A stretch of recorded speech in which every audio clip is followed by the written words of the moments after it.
Hello, everybody. Welcome back. My name is John. This is my channel, Your Renaissance Man. It's August 7th, 2024.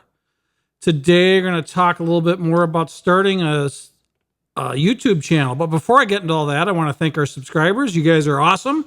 Thank you very much. And if you haven't subscribed yet and you're willing to do so, that's what helps us out the most right now as a new channel is subscribing. If you're subscribed already, if you could please continue to support us by either like, commenting, or sharing. So it is a rainy, cold Wednesday in August today, which is unusual for us. We've got a wood stove here in the studio, and I made a fire to take the edge off the room. Usually in this part of the world, we do not have days that cold in August to have a fire, but it's nice. It's a little bit, it warms the mood. Nice little bit of ambiance for the studio to have that warm fire going and the sound of rain in the background. It just makes for a nice peaceful evening. So I rather enjoy it. We're in a part of the world that gets winter, so every cool day before winter is kind of like one less day of summer, because we have a 6-month winter here, which is, some winters are dreadful and some are nice. Like last winter was very nice. It was a very mild winter last year. And I do snow removal in the winter, and I think I plowed once or twice last year, which on a typical winter, well, I shouldn't say we hardly have a typical winter. It's so up and down. It's kind of a roller coaster in this part of the world. The winter before last, I was plowing every three to 5 days for 6 months. And last winter, like I said, I may have plowed twice for 6 months, 5 months, whatever. So our winters are all over the place. We get as cold as minus 60 degrees below Fahrenheit, and we see temperatures as high as 115 degrees above Fahrenheit. So we really experience a lot of different weather here, which makes kind of a love or hate it type situation for those of us who live here. But so on to the topic at hand. I want to talk a little bit about YouTube tonight. Some thoughts that came across my mind during the day.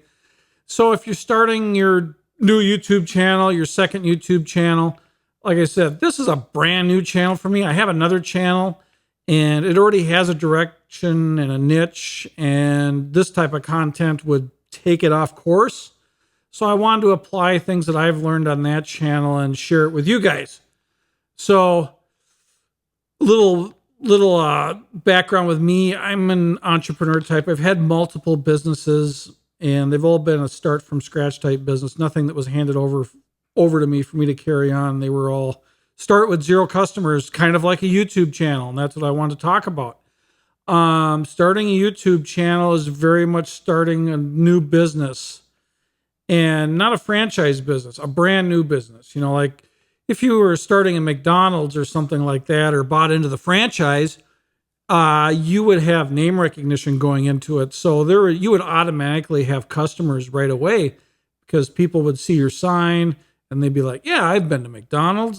That's a place I've been to. I know what to expect. That's the kind of, I hate to call it cuisine, but maybe that's the kind of food I want right now. And it's available to me, and there's a McDonald's.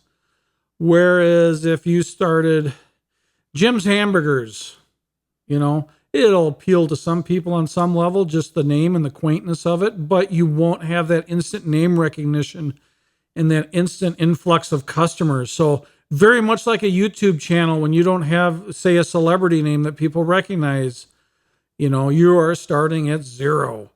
So, it's very humbling to start this channel and go all the way back to 0 again and realize that as of right now, I think I have 5 subscribers and maybe around 500 views. And this is, my 6th or 7th video into this channel, and still have videos with 0 views, and realize right now I am basically talking to myself in my studio, for all essential purposes. I mean, I hope it goes beyond that, and I hope we find an audience and this channel takes off. But at the same time, you still have to treat it you can't treat it with a negative attitude like this is never going to happen. Why am I doing this?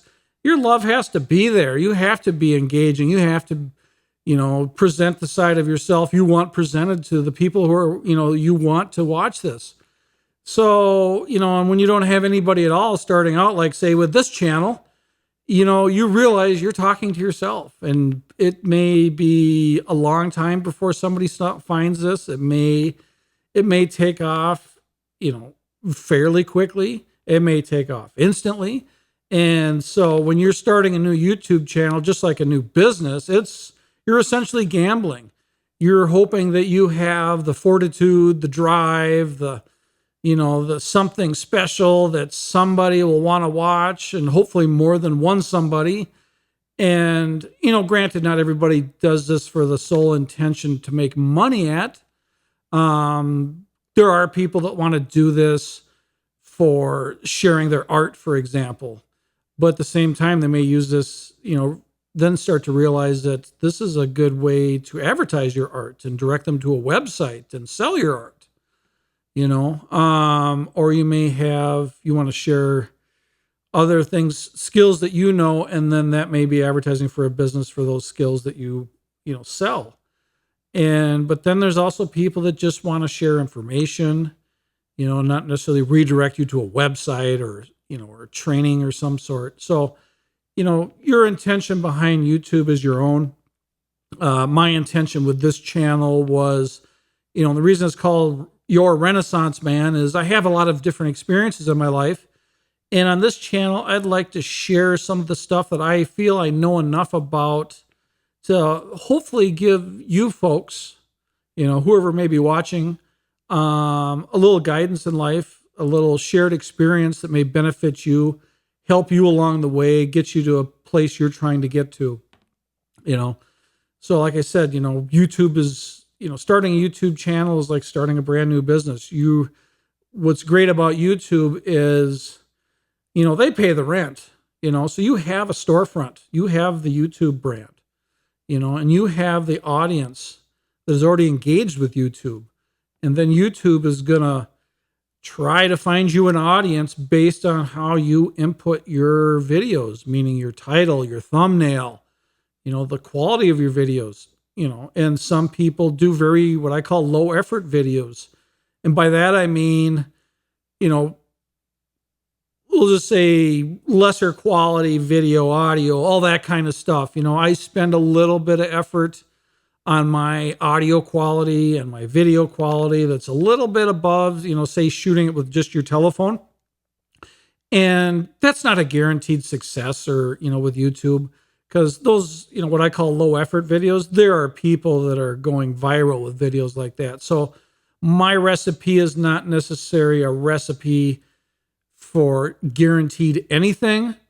It's just what I have done, what I have tried, and what works for me. And if you're producing similar type content, that may be something you want to consider for yourself. So try not to obsess about what I share and just take it with a grain of salt that, yeah, I kind of like that idea. Maybe I want to try that. Nope, I don't think that applies to me. That's not my audience. And that's kind of what you have to sort through when you're starting a channel, because if you have no existing audience, say like you have a commercial business or something, or a band, or you're an artist and you're redirecting people to YouTube to connect with them more, if you're truly starting at zero, it's really an intimidating thing to do. If you've never done anything like this, just to put your face in front of the camera and then watch it on the internet and realize that that's going out to millions, billions of people around the world. And that could intimidate some people, not wanting to put their face out there, not wanting that kind of exposure, that kind of, do that, there's whatever, shy, whatever you want to call it. It's just not in their wheelhouse to do that. So for some people, it can be very intimidating to even step into this. For me, myself, I had another business where I was in front of the customers all the time because it was a service, and it was kind of a retail type operation. So I had several customers at the same time. So I had to speak in front of them. And I'll say, now I am a much better speaker than I was then. Of course, I don't have anything to share with you to show that, but Not that I'm the greatest speaker in the world, the smoothest talker, but yeah, I definitely stumble a lot less than I used to. And that's something YouTube is good for also, is to help you fine tune your public speaking, your comfort in front of the camera, that kind of stuff. And don't be overly critical of yourself, seeing yourself in the camera. Oh my God, do I look like that? Yeah, you do. You've always looked like that. And the world knows you, you're in your world, of course. And, that's just who you are. Embrace that. That's fine. It's okay to be you. Myself personally, I'm a little insecure about my voice. So I spend a little time on my audio to process it a little bit, just to make my voice a little deeper. Like I said, not something that's going to benefit everybody. And it's not something that's even going to benefit all of my viewers. Because when you think about it, I know on my other channel, half of my viewers are watching it on a telephone or your cell phone. Telephone, it makes it sound like an old style telephone, with the cord and all that kind of stuff. I should say cell phone, smartphone, something with a screen, so you can view video. So, stuff like that is the quality of audio on a cell phone is not the greatest. If you're listening through your headphones, you have a lot greater depth and clarity of your audio, and if you're watching on another device like a television, you got a sound bar, you got really great audio, and you can really hear the depth of my audio, what I'm striving for with mine. And it does make a difference for me watching it on a 65-inch television, watching my face with a little bit of, processed audio, a little bit of time spent on the processing of the video quality and stuff like that. I really like the way my videos come across on a large screen and how they sound. Is that something you need to be concerned about? Probably not. But this is just things I think about and things I've used that I think help my channel. And my other channel does have a certain amount of success. It's now by no means a huge channel. We can get into the details of that later on. I'm not going to really share the identity of that channel because I don't want any cross traffic to it that isn't pure to what it's about. So we can get to that at a later time. But anyways, so yeah, think about it as starting a new business. How do I convey myself? How do I win my viewers over? How do I connect with them? How do they, first time they watch a video, how do I get them to want to see more? I will say this about the audio portion is, it's been researched that one of the points of contention with many people with watching a new channel is if the audio is garbage. And that doesn't mean using the audio on your phone. A lot of times your audio on your phone will suffice, but just really, really crappy audio where it's hard to understand, or maybe the audio level is very low, so people are forced to turn their volume up all the way, and they're still not, your speech still isn't discernible. That is a huge turnoff for most YouTube viewers. Very high. I'll try to find the statistics on that and maybe post it up in my community section or something like that. But that is one of those things that can turn people off your videos instantly. And like I said, again, that's not why I process my audio. It's just because I feel more secure about it. Is it a key to recipe to instant success or something like that? Not necessarily. But another thing I do is I do the cool light, and by cool, I don't mean like rad, gnarly. I mean like cool as in temperature. I do cool background light. And as you see in this videos that I do here, that see how the background is blue and then my face and image is illuminated, and I'm using a standard ring light, but what it does is it brings you forward in the picture and it pushes back the background. It makes people focus on you more so than the background. I know me, I got some ADD stuff going on, and sometimes I focus on the background of people's videos. I see a cat walking by or start looking on people's shelves and stuff like that. So I don't like that type of backgrounds. I like, it's okay to not have a clean space where you have nothing in your background. But I really think if the focus of the video is to be on you, it does help to bring yourself forward into focus where the people will pay closer attention to that by just the natural elements of your video.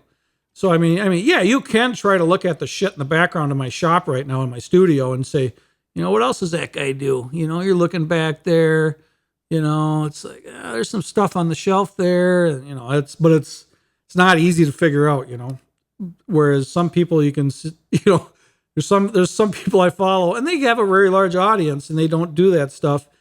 And people will comment on the background when they add something to their shelf or something like that. So, not that it's bad to have those distractions. It may cause engagement with your audience to ask you questions, which is always good for your channel. So like I said, a lot of this stuff is subjective, and this is just my way of thinking. Like I said, it's not a right or wrong. It's just things I have focused on for my channels. So, but think about some of that stuff, but don't hyper focus on it. This is just little nuances, stuff that you may want to do later on as you on your YouTube journey, Maybe you don't like your voice, your audio content, or it is kind of crackly or poor or whatever. And so you're like, what? I want to resolve some of this. I really don't like my old videos because the audio quality is not something I like. Because one thing they always say is make videos you will watch. And I do like to watch my videos. And not only because of the content, for example, but also just to kind of keep myself in check and look at what I'm putting out there.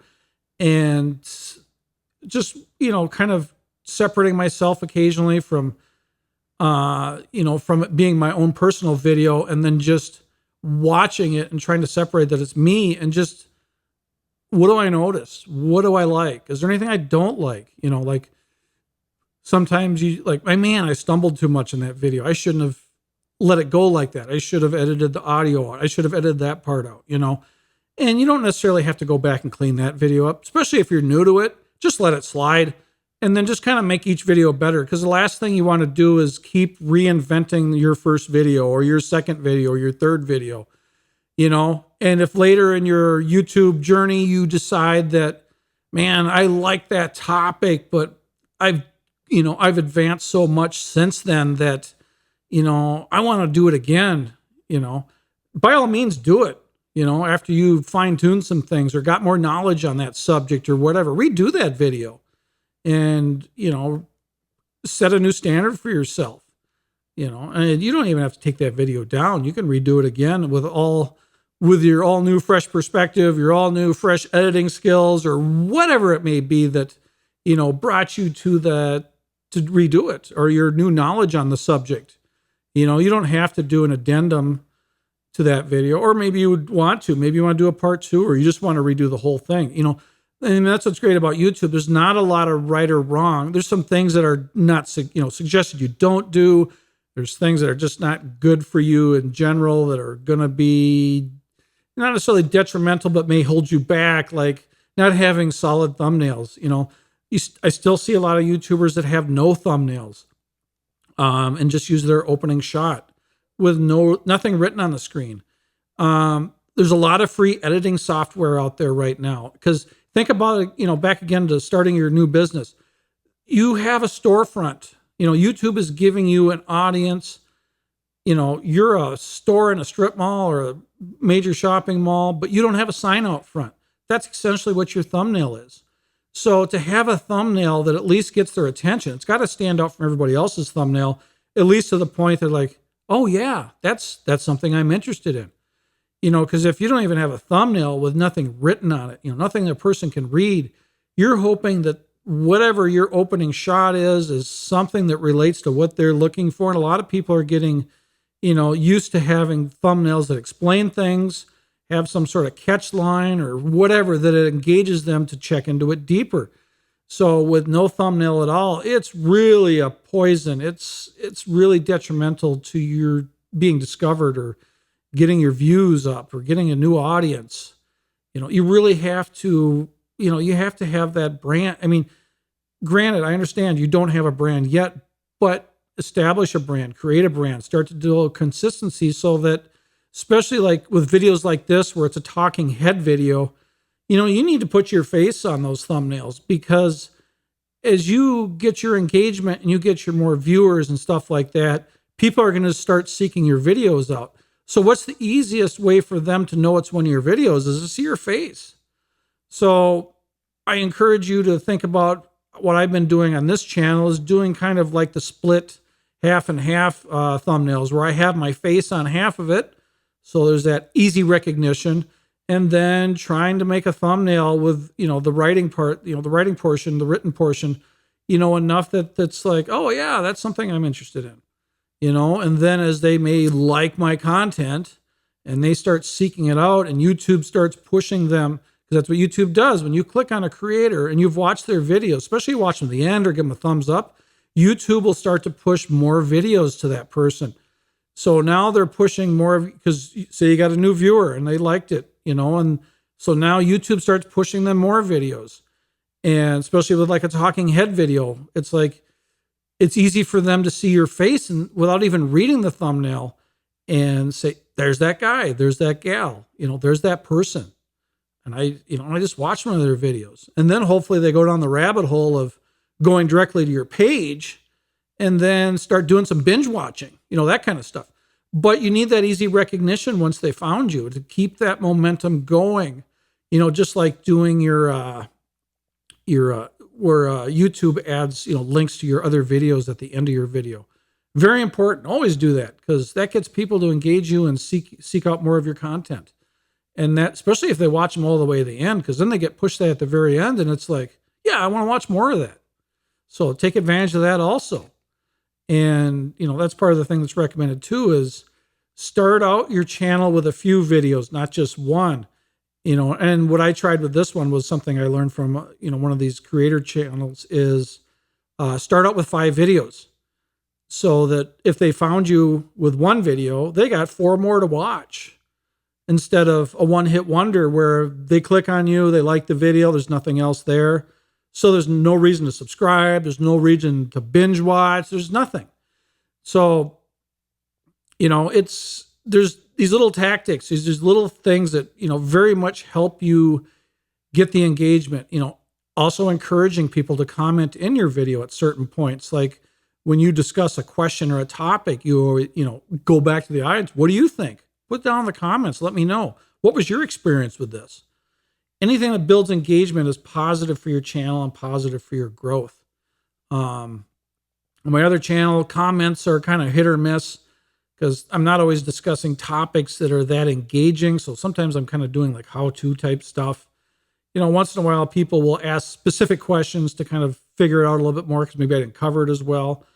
And then there's my regular audience that just, hey, good to see you. Glad to see another video. Keep it going, that kind of stuff, which is really, that's kind of your paycheck starting out on this YouTube journey is the positive feedback. Because when you're not to the point of monetization, it's that little feedback can go a long ways, and use that as your drive to put out your next video and say, man, I reached somebody today. They liked it.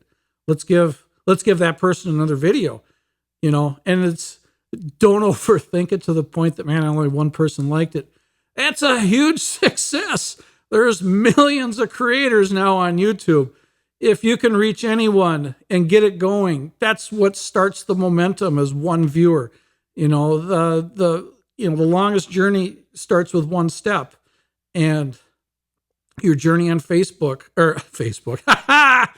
And I'm not going to edit that out. I'm not going to edit all this bullshit out. We're going to keep going. So, your first viewer on YouTube, that's an accomplishment. Congratulations. You don't always get viewers. Some people just don't engage at all. Not to belittle them or call them, label them or anything. It's just, but it's an accomplishment to get somebody to watch this stuff and then to get more people to watch it. That's an attaboy. That's a pat on the back. Kudos to you. You're providing content that people want to engage with. That's a huge part of this. So, yeah. So establish your storefront, make a label, make a thumbnail, make a sign that says, we're open for business. Come visit us. I want to talk to you. I have something to share with you.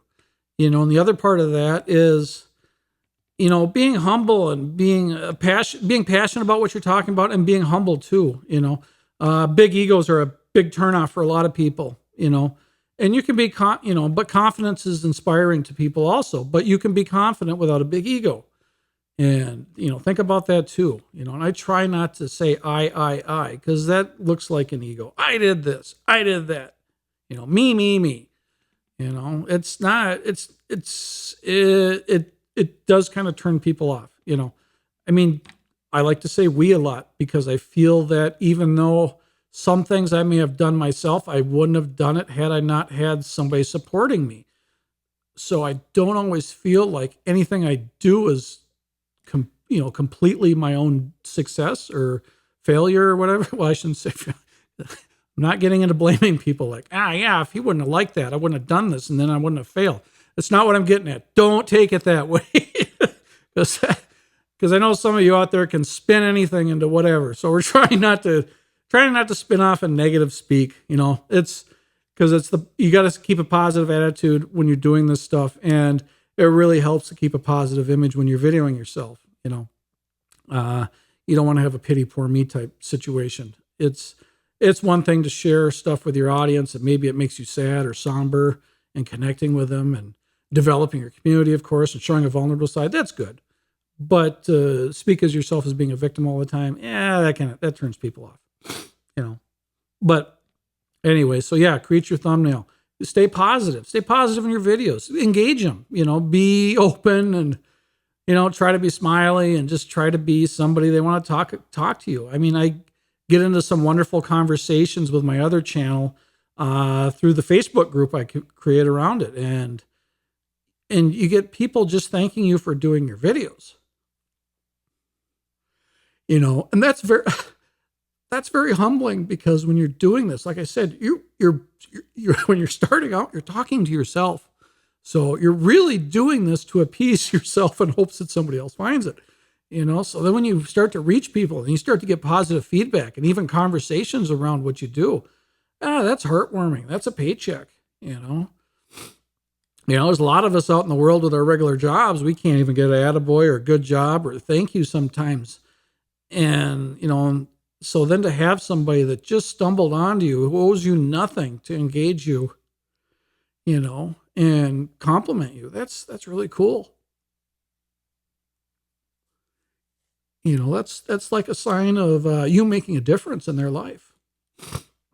It's very humbling. It's good for the soul, and use that as your drive or your momentum to keep doing it, and you're like, man, I like people like that. It's fun. It's fun that they liked what I would do. And I know there's more people out there because maybe the reason I started doing these videos was because there's somebody I admire that does this style of content. And you thought to yourself, I can do that style of content. I have a lot of knowledge on that subject. I have a passion for that. I want to share my passion with somebody else, So yeah, it's, like I said, it's a humbling experience because it's not something I think everybody can do, and I don't discourage you. And that's not meant to discourage anybody, but just know that you gotta push yourself. A lot of people kind of have to step outside their comfort zone. But some of the things I've done has made it easier for me to be comfortable in this environment. I've learned to be less critical of myself. Like, for example, stumbling on words and feeling I got to edit it and, be a compulsive type, or where I feel like I need to fine tune everything to a certain level of end product before I release it. Understand that you're going to learn along the way. And as you go, you're going to refine your skills, your talents, your abilities, your knowledge, and your videos will only get better. As long as you're aware of it and think that way. So you use that as a goal or a drive. Your first video may look like crap, just the way it is. My first videos look like crap. So that's kind of my little feather in my cap starting this one is, I may not have any viewers yet, but at least I've refined a lot of what I learned from my other channel that I know it's going to move a little faster. I don't know how much faster. And that's going to be the fun part, to see where this goes and see what audience clings on to this, who you people are who are watching this, and see where it goes. So yeah. This video is starting to get kind of long, and I promised myself I wouldn't do really long videos because I feel like at times I tend to ramble And that's one of my things I'm trying to prevent repeating myself too much and not really, having an end goal in the video and maybe going back and recovering something repeatedly. So part of what I'm doing right now is, this is going to be a 30-minute video, so it's not really a short video, but I do feel I've covered a lot of content, a lot of ideas, and kind of reinforced and shared some stories with you that hopefully it's inspiring. Hopefully it gives you a little, little bump to keep pushing and to keep, keep grinding, as they say. And by grinding, just keep working and putting out videos. So yeah, if I inspired one of you, put something in the comments. I'd like to hear from you. Tell me about your journey. To all our subscribers, thank you very much. You guys are great. I appreciate each and every one of you. If you haven't subscribed yet, you're willing to do that, it'd be greatly appreciated. That's what helps us out the most as a new channel, is building a subscriber base. And if you're subscribed already, if you could continue to support us by either like, commenting, or sharing. So yeah, with that in mind, I hope you guys have a great day, a great week, all that happy, fun stuff. I hope you have fun in your YouTube journey, and we'll talk to you soon. God bless.